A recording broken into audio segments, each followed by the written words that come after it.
ፍርሃትን በሚጥል ፍጹም ፍቅር ያደረ ከመስቀል አውርዶ ጌታውን ቀበረ።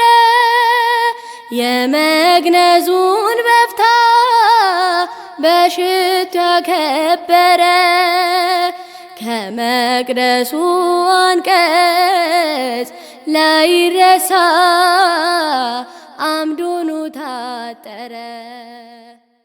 ኒቆዲሞስ መምህር ለመምህር ሰገደን በእኩለ ሌሊት ጌታውን አክብሮ ከጣትም ይኖራልና የሚበልጥ አንድ ጣት። በል ንገረኝ ጌታ እኔስ ላንተ ማን ነኝ? ኒቆዲሞስ ወይስ ይሁዳ? ነገዴን ለይልኝ።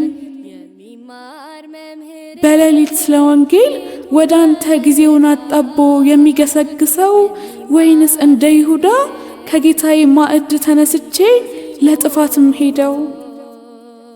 የሌሊቱ ተጓዥ ትሁት መንገደኛ ምሳሌ ሆነን ይሆን በቀን ለምንተኛ?